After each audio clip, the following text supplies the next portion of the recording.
ચાલો આપણે અર્થશાસ્ત્રમાં છઠ્ઠા નંબરનું ચેપ્ટર બજાર ભણી રહ્યા છે।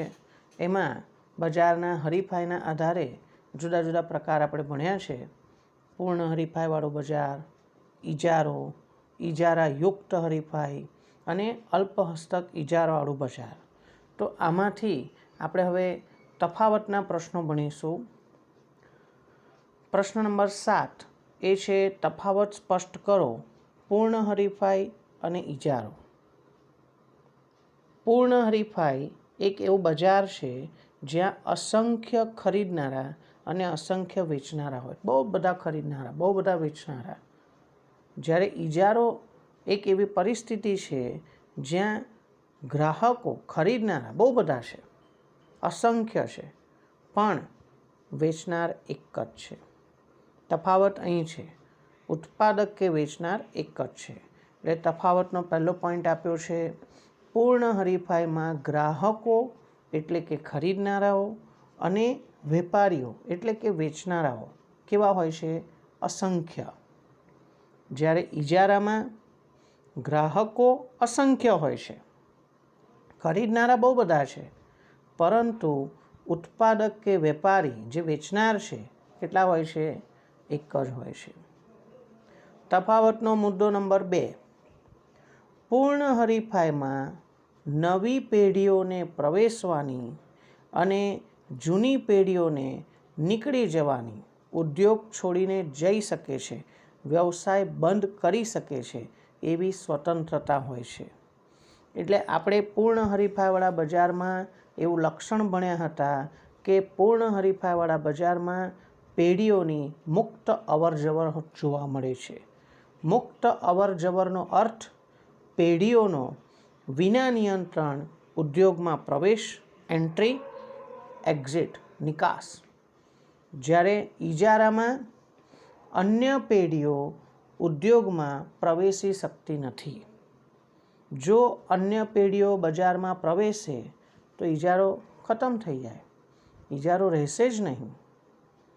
તો ઇજારા માટે આ બહુ જરૂરી છે, અનિવાર્ય છે કે નવી પેઢી કોઈ આવી ના જોઈએ, બરાબર? નવી પેઢીના પ્રવેશ ઉપર પ્રતિબંધ હોય છે। મુદ્દા નંબર 3, પૂર્ણ હરીફાઈમાં પેઢીઓની સંખ્યા અનેક હોય છે। પૂર્ણ હરીફાઈમાં પેઢીઓની સંખ્યા અનેક હોય છે, તેથી પેઢી અને ઉદ્યોગ વચ્ચે તફાવત સર્જાય છે, ભેદ સર્જાય છે। તો ફરીથી આપણે એક વખત યાદ કરી કે પેઢી શું છે અને ઉદ્યોગ શું છે। પેઢી એટલે કોઈ પણ વસ્તુ ઉત્પાદન કરતું એક સ્વતંત્ર એકમ, એક ધંધાકીય એકમ। જ્યારે ઉદ્યોગ એટલે એક સરખી વસ્તુઓ ઉત્પાદન કરતી પેઢીઓનો સમૂહ, બરાબર? પૂર્ણ હરીફાઈવાળા બજારમાં એક સમાન વસ્તુઓ બનાવતી અને વેચતી અનેક પેઢીઓ હોય છે, બહુ બધી પેઢીઓ હોય છે, અને એ દરેક પેઢી ભેગી થઈને એક ઉદ્યોગ બને છે। જ્યારે ઇજારામાં એવું હોતું નથી। ઇજારામાં શું હોય છે? ઇજારામાં ઉત્પાદક પેઢી એક જ છે, એટલે પેઢીઓનો સમૂહ કોઈ બીજું તો છે જ નહીં, એક જ ઉત્પાદક છે, એટલે પેઢી એ જ ઉદ્યોગ છે। જ્યારે પૂર્ણ હરીફાઈમાં પેઢી અને ઉદ્યોગ જુદા જુદા છે। નંબર 4, પૂર્ણ હરીફાઈમાં વેચાતી કે ખરીદાતી વસ્તુઓ પરસ્પર કેવી હોય છે? સંપૂર્ણ અવેજી।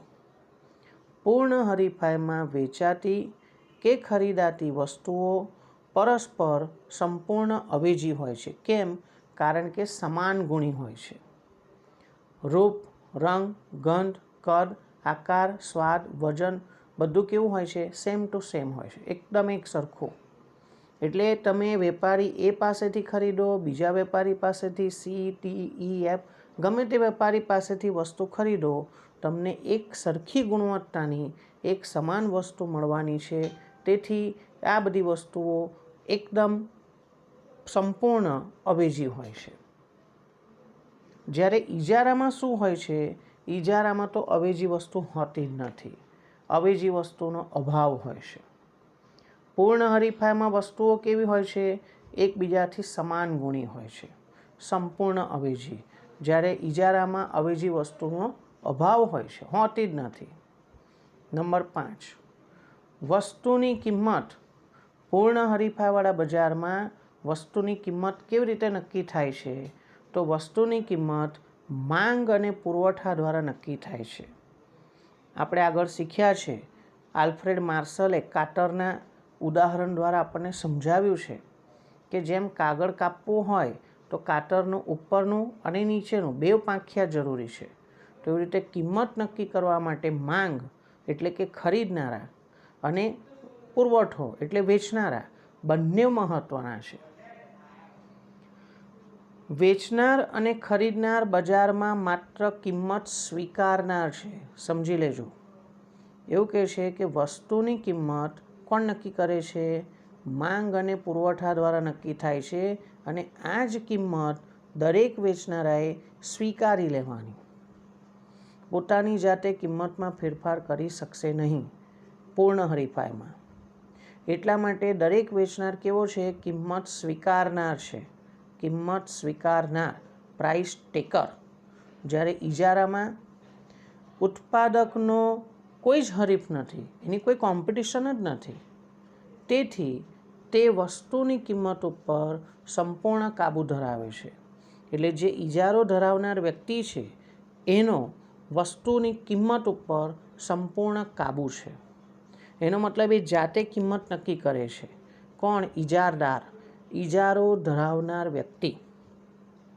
ઉત્પાદકનો કોઈ જ હરીફ હોતો નથી, તેથી તે વસ્તુની કિંમત ઉપર સંપૂર્ણ કાબૂ ધરાવે છે. ઉત્પાદક કે વેચનાર કિંમત નક્કી કરનાર છે. ઉત્પાદક કે વેચનાર કિંમત નક્કી કરે છે. એને શું કહેવાય? Price maker. જ્યારે પૂર્ણ હરીફાઈમાં વેચનાર શું છે? વસ્તુની કિંમત સ્વીકારનાર છે. આ રીતે પૂર્ણ હરીફાઈ અને ઇજારો આ બંને વચ્ચે તફાવતના મુદ્દા આપણને આપેલા છે. સામાન્ય રીતે 2 માર્ક માટે પૂછે તો 2 માર્કના 2 મુદ્દા લખવાના, 3 માર્ક્સ માટે 3 મુદ્દા લખવાના, બરાબર. 1 માર્કનો 1 મુદ્દો આપણે સમજીને લખવાનો. હવે આવો જ બીજો એક પ્રશ્ન છે, પ્રશ્ન નંબર 8, જે છે તફાવત સ્પષ્ટ કરો. કોની વચ્ચે? જુઓ, આ પ્રશ્ન છે, તફાવત સ્પષ્ટ કરો ઇજારો અને ઇજારાયુક્ત હરીફાઈ. ઇજારો શું છે અને ઇજારાયુક્ત હરીફાઈ શું છે? જો આપણે આ પ્રશ્ન ભણી ગયા હોય, એના લક્ષણો આપણને આવડતા હોય તો આપણે તફાવત સારી રીતે સ્પષ્ટ કરી શકીએ. એટલા માટે બધા પ્રશ્નો ભણી ગયા પછી આપણે આ તફાવતના પ્રશ્નો લઈ રહ્યા છે. ચાલો, ઇજારો શું છે અને ઇજારાયુક્ત હરીફાઈ શું છે, બંનેનો તફાવત જોઈએ. ઇજારામાં એક જ ઉત્પાદક કે વેચનાર હોય છે. ઇજારામાં એક જ ઉત્પાદક કે વેચનાર હોય છે. જ્યારે ઇજારાયુક્ત હરીફાઈમાં ઉત્પાદન અને વેચાણ કરતી પેઢીઓ મોટી સંખ્યામાં હોય છે. ઇજારાયુક્ત હરીફાઈમાં ઉત્પાદન અને વેચાણ કરતી પેઢીઓ મોટી સંખ્યામાં હોય છે, બહુ બધી હોય છે. ઇજારામાં એક જ વેચનાર, ઇજારાયુક્ત હરીફાઈમાં બહુ બધા વેચનાર છે, મોટી સંખ્યામાં. નંબર 2, ઇજારામાં અવેજી વસ્તુનો અભાવ છે. અવેજી વસ્તુ ના હોવી જોઈએ. એ ઇજારાનું પાયાનું લક્ષણ છે, બરાબર. જો અવેજી વસ્તુ ઉપલબ્ધ હશે, નજીકની અવેજી, તો ઇજારો ના કહેવાય. હા, દૂરની અવેજી વસ્તુ ઉપલબ્ધ થઈ શકે. જો શુદ્ધ ઇજારો હોય તો નજીકની કે દૂરની કોઈ અવેજી વસ્તુ હશે નહીં. પણ એ અવાસ્તવિક વાત છે. વાસ્તવિક દુનિયામાં આવું હોતું નથી. તો શું હોય છે? નજીકની નહીં પણ દૂરની અવેજી વસ્તુ મળી શકે. બાકી નજીકની અવેજી વસ્તુનો તો અભાવ છે, હોય જ નહીં. જ્યારે ઇજારાયુક્ત હરીફાઈમાં શું છે? વસ્તુ વિભિન્નતા હોય છે. આ વસ્તુ વિભિન્નતા એટલે શું? સામાન્ય રીતે આપણે એવું કહી શકીએ કે જુદી જુદી પેઢીઓની વસ્તુ એકબીજા કરતાં રૂપ, રંગ, ઘન, કદ, આકાર, વજન એમાં કંઈક ને કંઈક સામાન્ય તફાવત તો જોવા મળે જ છે. એટલે એક પેઢીની વસ્તુ બીજી પેઢી કરતાં અલગ છે, તફાવત છે એવું બતાવવાનું એને વસ્તુ વિભિન્નતા કહેવાય. હા, પણ આ બધી વસ્તુઓ એકબીજાની સંપૂર્ણ અવેજી નથી. સંપૂર્ણ અવેજી તો પૂર્ણ હરીફાઈમાં હોય, જ્યારે સમાન ગુણી વસ્તુઓ હોય. ઇજારાયુક્ત હરીફાઈમાં વસ્તુ વિભિન્નતા હોય છે, પરંતુ સંપૂર્ણ અવેજી વસ્તુ હોતી નથી.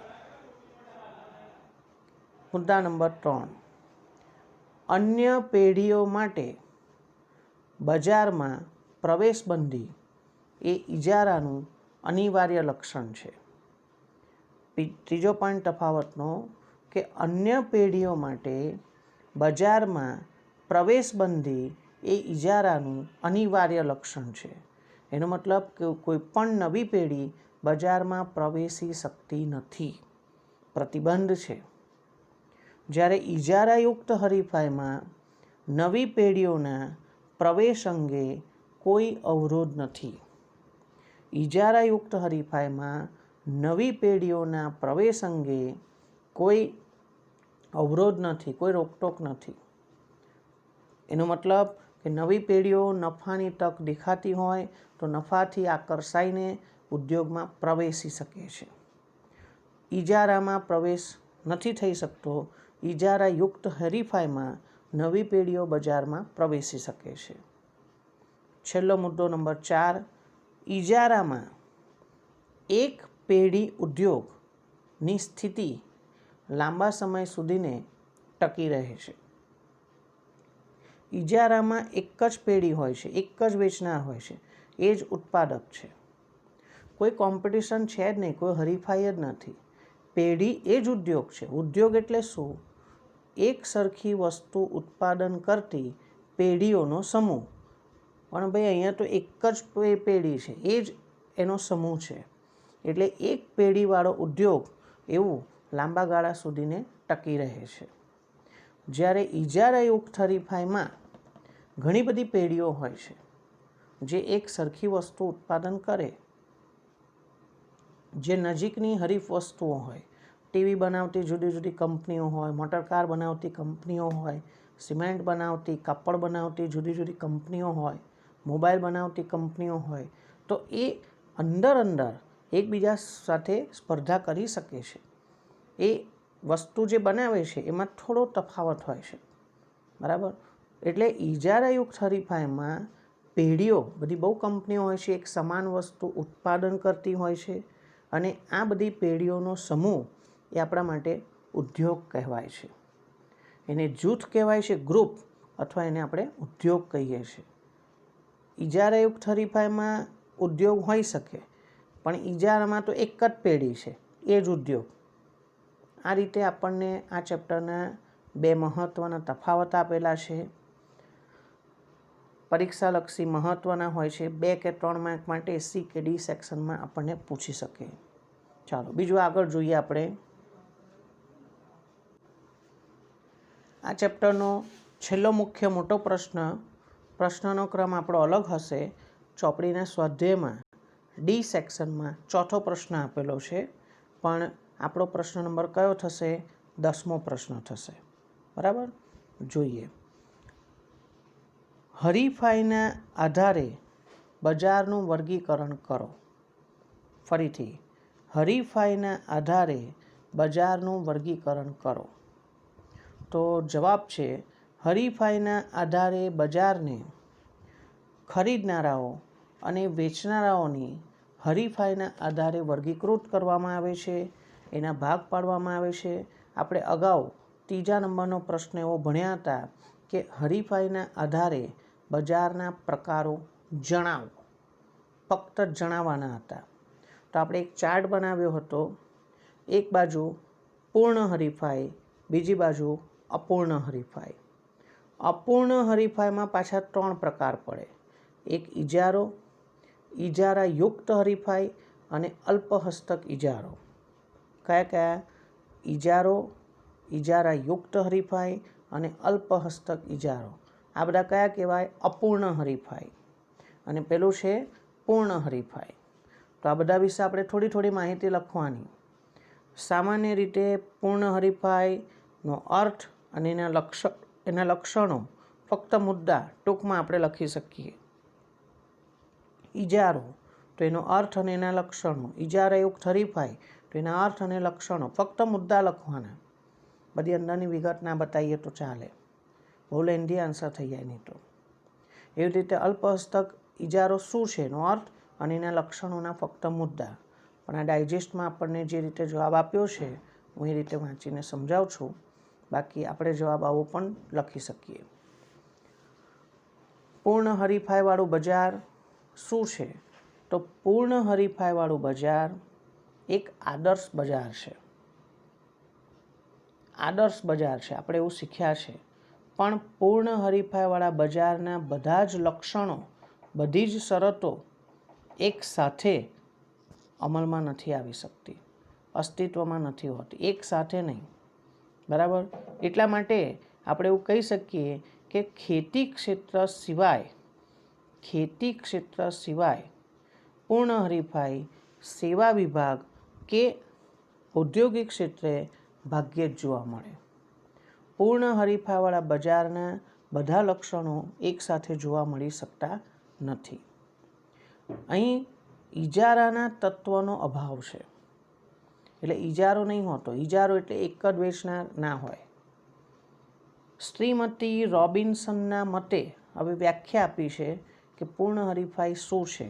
શ્રીમતી રોબિન્સનના મતે પૂર્ણ હરીફાઈ ત્યાં અસ્તિત્વ ધરાવે છે ક્યાં કે જ્યાં ઉત્પાદકની ઉત્પાદિત વસ્તુની માંગ સંપૂર્ણ મૂલ્ય સાપેક્ષ હોય. ફરીથી, પૂર્ણ હરીફાઈ ત્યાં અસ્તિત્વ ધરાવે છે એવી જગ્યાએ હોય છે જ્યાં ઉત્પાદક જે વસ્તુ ઉત્પાદન કરે છે તેની માંગ કેવી છે? સંપૂર્ણ મૂલ્ય સાપેક્ષ છે. આપણે અગાઉ આ શીખી ગયા છે. સંપૂર્ણ મૂલ્ય સાપેક્ષ માંગ કોને કહેવાય? કે જ્યારે કિંમતમાં કોઈ જ ફેરફાર ન થાય, કિંમતમાં નહિવત ફેરફાર થાય, નજીવો ફેરફાર થાય, ના જેવો, તે છતાં માંગમાં ઘણો બધો ફેરફાર થઈ શકે છે, અનંતલક્ષી.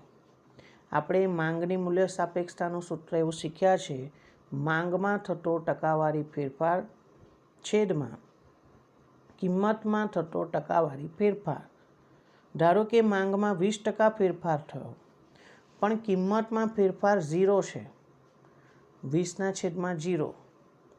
તમે કેલ્ક્યુલેટરમાં ગણી જોશો તો તમને ખબર પડશે, સાઈડ પર ઈ કે એરર લખેલું આવશે, જેવું બતાવે છે કે આ સંખ્યાને ભાગાકાર ન થઈ શકે, એ અનંત છે, ઇન્ફાઇનાઇટ છે. બરાબર? અનંત છે. તો જ્યારે માંગ સંપૂર્ણ મૂલ્ય સાપેક્ષ હોય એટલે એક જ કિંમત એની એ જ રહેશે, કિંમત નહીં બદલાય, તે છતાં માંગમાં વધઘટ થઈ શકે છે. તો આ એક કાલ્પનિક સ્થિતિ છે. વાસ્તવિક દુનિયામાં આવું હોતું નથી. બીજું, પ્રોફેસર લેપ્ટવિચના મતે પૂર્ણ હરીફાઈ એક એવી બજાર વ્યવસ્થા છે. પૂર્ણ હરીફાઈ એક એવી બજાર વ્યવસ્થા છે કે જેમાં બજાર કિંમતને અસર પહોંચાડી શકે તેટલી મોટી પેઢી કોઈ હોતી નથી. આખા બજારમાં એવી કોઈ મોટી પેઢી ના હોય કે બજાર ભાવને અસર કરી શકે. પૂર્ણ હરીફાઈ એક એવી બજાર વ્યવસ્થા છે કે જેમાં બજાર કિંમતને અસર પહોંચાડી શકે તેટલી મોટી પેઢી સમગ્ર બજારમાં હોતી નથી. પણ ઘણી બધી પેઢીઓ સમાન ગુણી વસ્તુઓનું વેચાણ કરે છે. ઘણી બધી પેઢીઓ સમાન ગુણી વસ્તુઓ કોને કહેવાય? રૂપ, રંગ, ગંધ, કદ, આકાર, વજન, સ્વાદ બધું કેવું હોય? સરખું હોય. તો એવી સમાન ગુણી વસ્તુઓનું ઉત્પાદન કરે એવી બધી બહુ જ પેઢી પૂર્ણ હરીફાઈમાં હોઈ શકે છે. આપણે આ બંને અર્થ શીખ્યા છે. પૂર્ણ હરીફાઈવાળા બજારના પ્રશ્નમાં આપણે અર્થશાસ્ત્રીઓના નામ નથી લખ્યા, બરાબર. અત્યારે નામ સાથે આપ્યું કે આ વ્યાખ્યા કોણે આપી, આ અર્થ કોણે કીધો, બાકી આપણે આ બંને અર્થ શીખેલા છે. તમે નોટબુક ચેક કરી લેજો. હવે પૂર્ણ હરીફાઈ પછી આવે છે અપૂર્ણ હરીફાઈવાળું બજાર, જ્યાં પૂર્ણ હરીફાઈ અને ઇજારો એ બે અંતિમ સ્થિતિ છે. એ બંને વચ્ચેની પરિસ્થિતિ ધરાવતું બજાર એ અપૂર્ણ હરીફાઈવાળું બજાર કહેવાય છે, જેમાં ખાસ કરીને ઇજારો, ઇજારાયુક્ત હરીફાઈ અને અલ્પહસ્તક ઇજારો એવા જુદા જુદા પ્રકાર આપણને આમાં જોવા મળે છે. તો આપણે એની સમજ મેળવીએ. પહેલું છે ઇજારો. ઇજારાનો અંગ્રેજી શબ્દ શું છે? મોનોપોલી, જે ગ્રીક ભાષાનો શબ્દ છે, જેનો અર્થ શું થાય છે? મોનોસ એટલે એક, અને પોલેન એટલે વેચનાર. ઇજારાનો અર્થ એવો થાય છે એક વેચનારનું બજાર. જ્યાં એક જ વેચનાર હોય એવું બજાર ઇજારો કહેવાય છે. ઇજારો એ બજારની એવી સ્થિતિ છે જ્યાં હરીફાઈનો અભાવ હોય છે. કોઈ હરીફાઈ હોતી નથી, કોઈ બીજો ઉત્પાદક હોતો નથી. જ્યાં એક જ ઉત્પાદક કે વેચનાર હોય છે અને હરીફાઈનો અભાવ હોય છે, કોઈ હરીફાઈ નહીં, કોમ્પિટિશન હોતી નથી, એને આપણે ઇજારા તરીકે ઓળખીએ છીએ. એની આગળની વિગત. પ્રોફેસર ચેમ્બરલિનના મતે જ્યારે વસ્તુના પુરવઠા ઉપર કોઈ એક જ પેઢીનો અંકુશ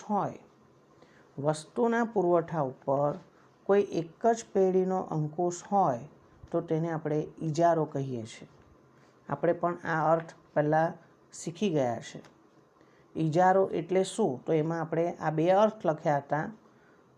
નામ લખ્યા હતા કે નહીં એ તો યાદ નથી, પણ આપણે આ બે અર્થ લખેલા છે કે વસ્તુના પુરવઠા ઉપર કોઈ એક જ પેઢીનો અંકુશ હોય તો તે ઇજારો છે.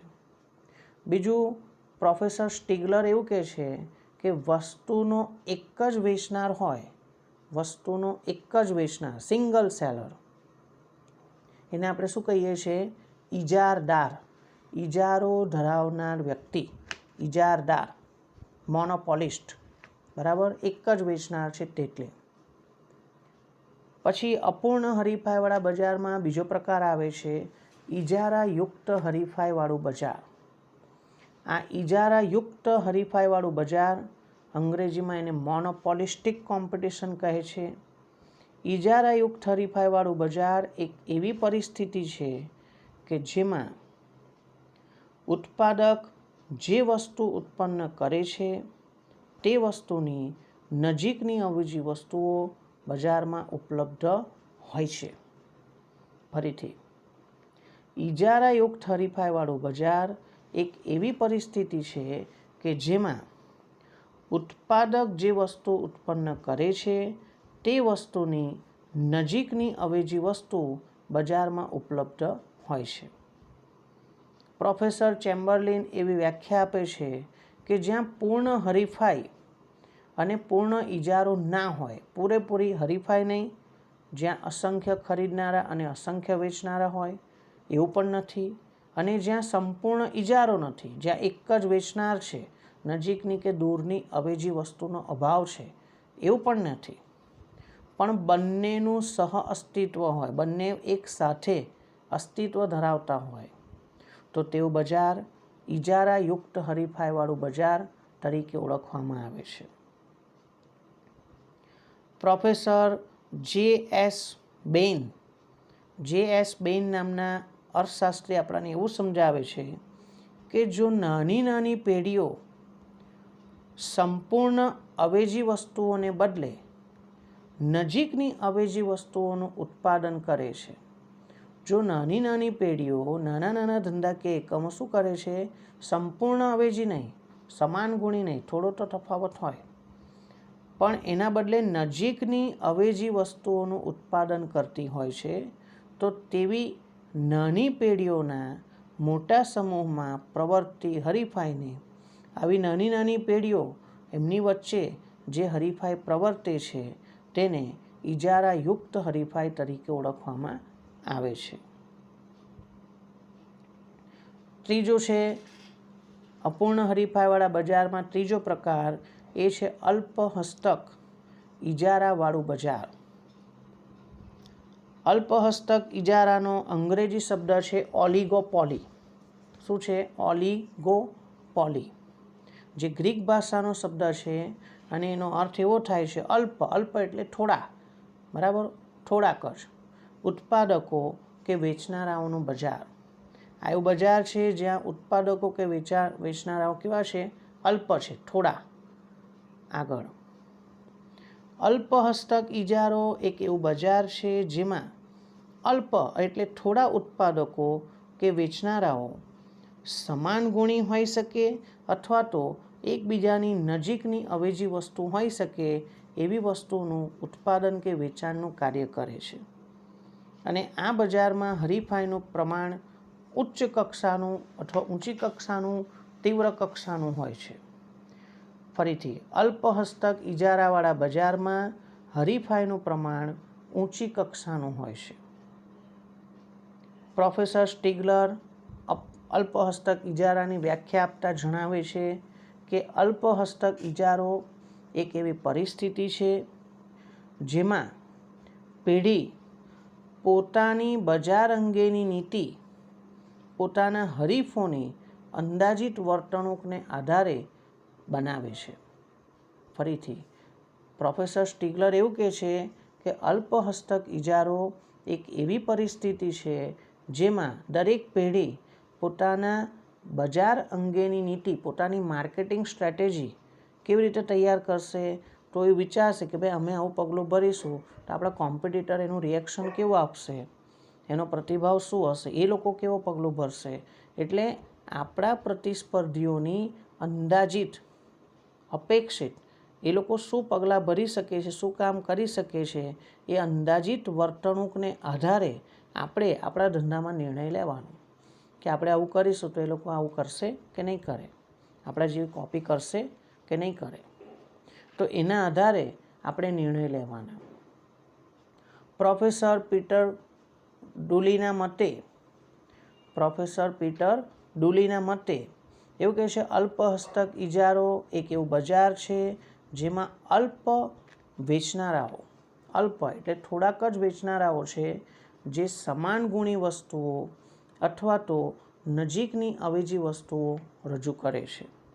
કાં તો સમાન ગુણી વસ્તુઓ હોય, કાં તો થોડો ઘણો ફેરફાર હોય, નજીકની અવેજી વસ્તુઓ હોય.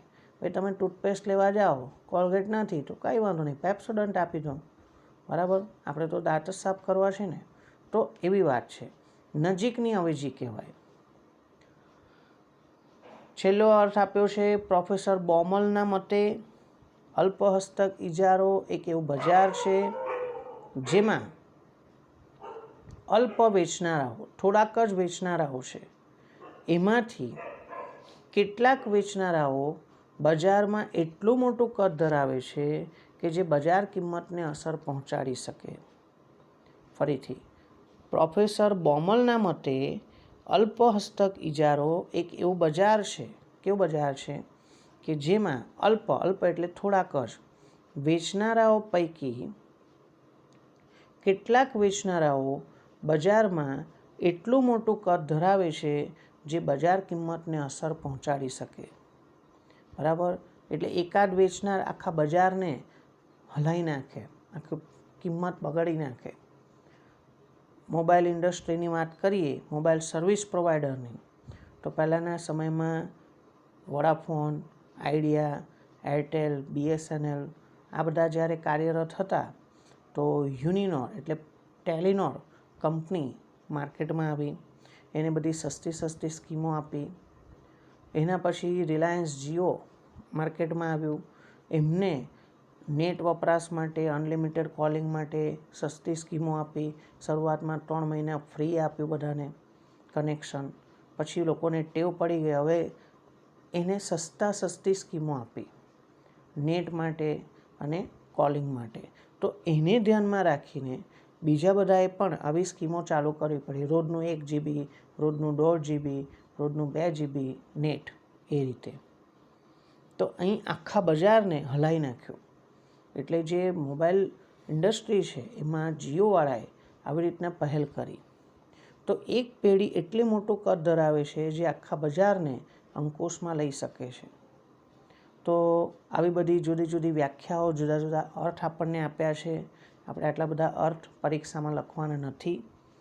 અલ્પહસ્તક ઇજારો એટલે શું, એની 1 કે 2 વ્યાખ્યા લખો કે એને અર્થ લખ્યો એટલે પૂરતું છે. બરાબર. અહીં આપણો આ પ્રશ્નનો જવાબ પૂરો થાય છે. અહીં સ્વાધ્યાયના બધા જ પ્રશ્નો પૂરા થાય છે. હવે આપણે સેક્શન બી અને સેક્શન એ તરફ આગળ વધીએ. સેક્શન એ, પહેલો પ્રશ્ન. સ્થાન આધારિત બજારના કેટલા પ્રકારો હોય છે? સ્થાન આધારિત બજારના 4 પ્રકારો હોય છે. કયા 4? સ્થાનિક, પ્રાદેશિક, રાષ્ટ્રીય અને આંતરરાષ્ટ્રીય. પ્રશ્ન 2. વાહન વ્યવહાર ખર્ચનો અભાવ એ કયા બજારનું લક્ષણ છે? કયા બજારમાં વાહન વ્યવહાર ખર્ચ હોતો નથી? તો આપણે પૂર્ણ હરીફાઈવાળા બજારમાં છેલ્લું લક્ષણ એક એવું ભણ્યા હતા કે જેમાં પૂર્ણ હરીફાઈમાં વાહન વ્યવહાર ખર્ચની ગેરહાજરી જોવા મળે છે. વાહન વ્યવહાર ખર્ચ થતો નથી એવું આપણે ધારી લઈએ છીએ. 3. કિંમત ભેદભાવ કયા બજારનું લક્ષણ છે? કિંમત ભેદભાવ એ ઇજારાનું લક્ષણ છે. કિંમત ભેદભાવ એટલે શું? યાદ કરો. એકની એક વસ્તુ જુદા જુદા ગ્રાહકો પાસેથી જુદા જુદા ભાવે વસૂલ કરવાની. દાખલા તરીકે ડૉક્ટર શું કરી શકે છે? ડૉક્ટર ગરીબ દર્દી આવે, પોતાના સગા સંબંધી આવે, મિત્રો આવે તો એમની પાસેથી કન્સલ્ટિંગ ચાર્જ નથી લેતા. બરાબર. જ્યારે બીજા બધા દર્દીઓ પાસેથી કન્સલ્ટિંગ ચાર્જ લે છે. તો ઇજારો હોય તો જ તમે આવું કરી શકો કે એકની એક વસ્તુ જુદા જુદા ગ્રાહકોને જુદા જુદા ઉપયોગ હેતુ તમે અલગ અલગ ભાવથી વેચી શકો છો.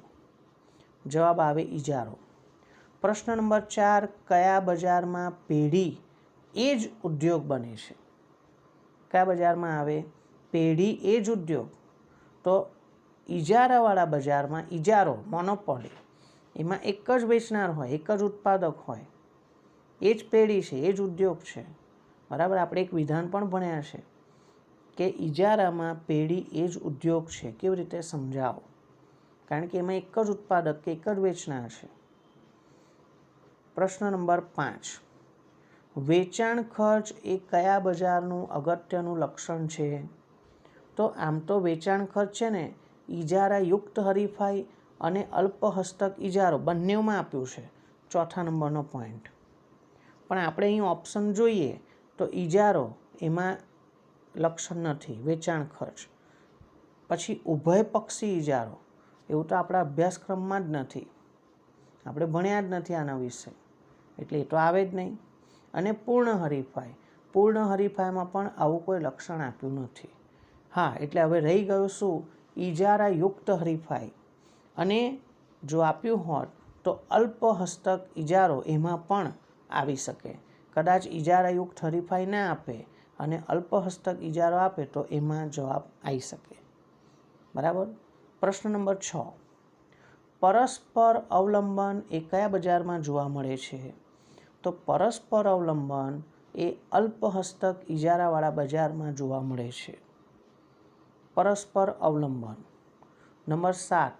કિંમત ચુસ્તતા કયા બજારમાં જોવા મળે છે? આ પણ અલ્પહસ્તક ઇજારાવાળા બજારનું લક્ષણ છે.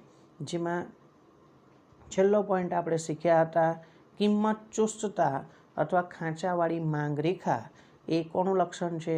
અલ્પહસ્તક ઇજારાવાળા બજારમાં જોવા મળે છે. છેલ્લો પ્રશ્ન છે પ્રશ્ન નંબર 8. કયા બજારમાં પેઢીઓનો પ્રવેશ બંધ હોય છે? નવી પેઢીઓ પ્રવેશી શકશે નહીં.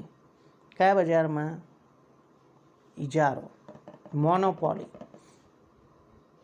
ઇજારો એક એવી સ્થિતિ છે જ્યાં નવી પેઢીઓને પ્રવેશ કરી શકાતો નથી.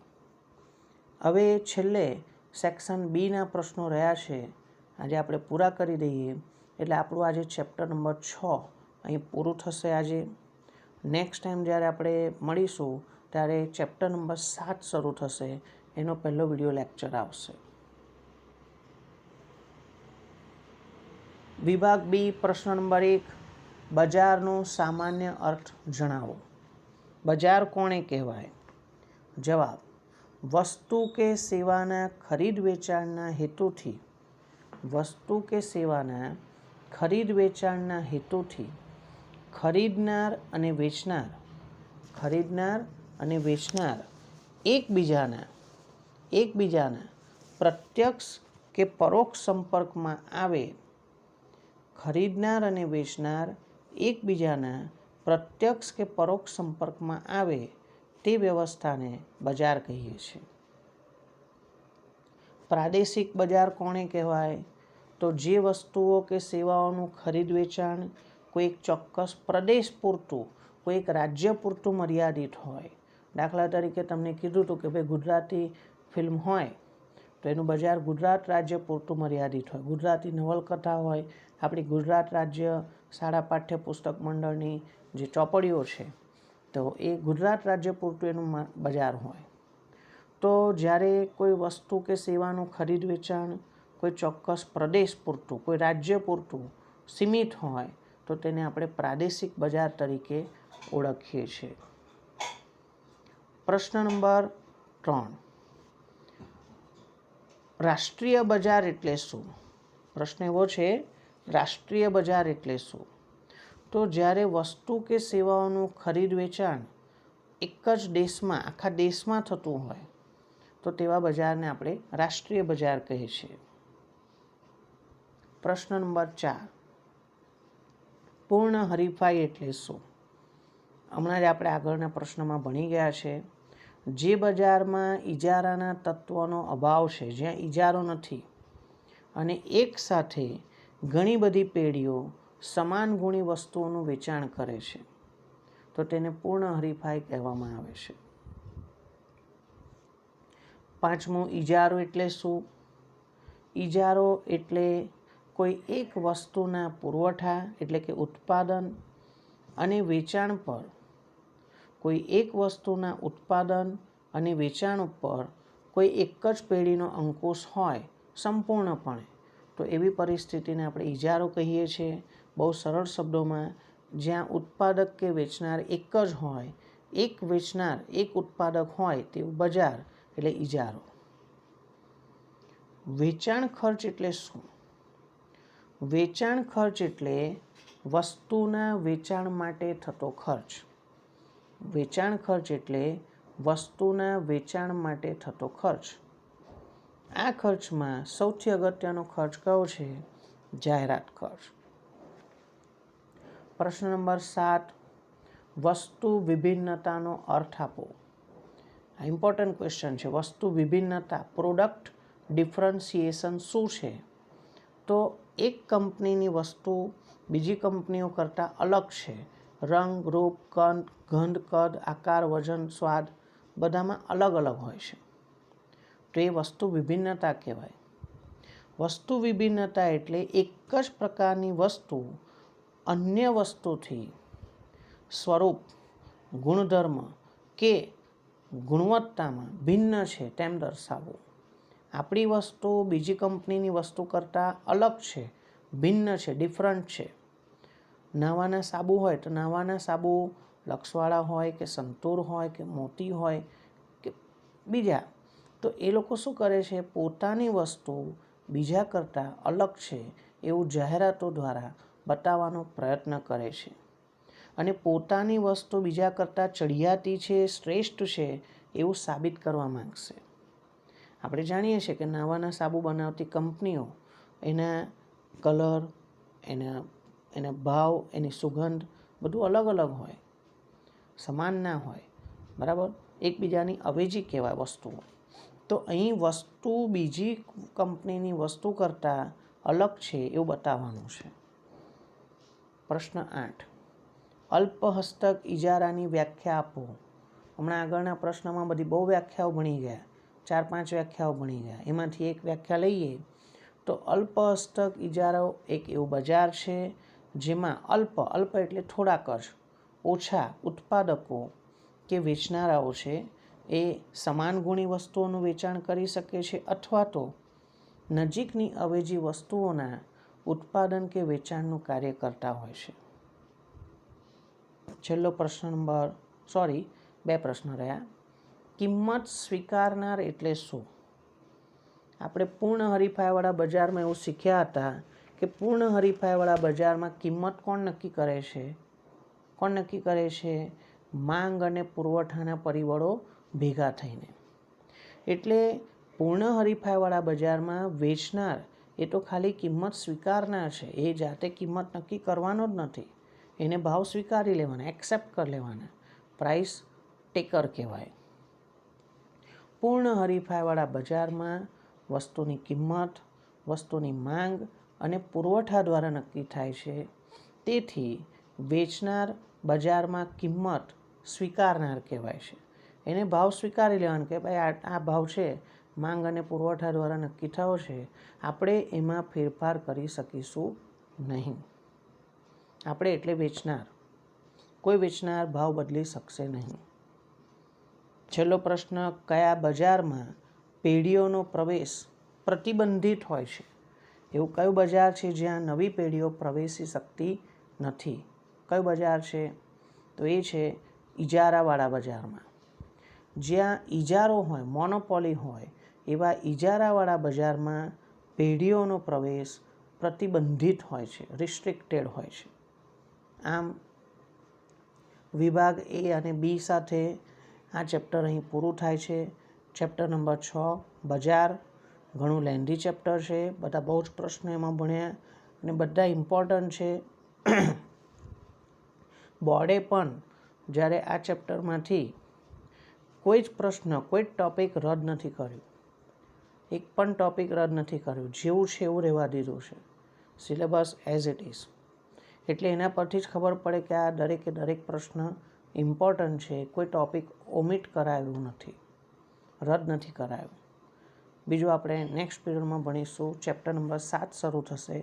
Okay, good day.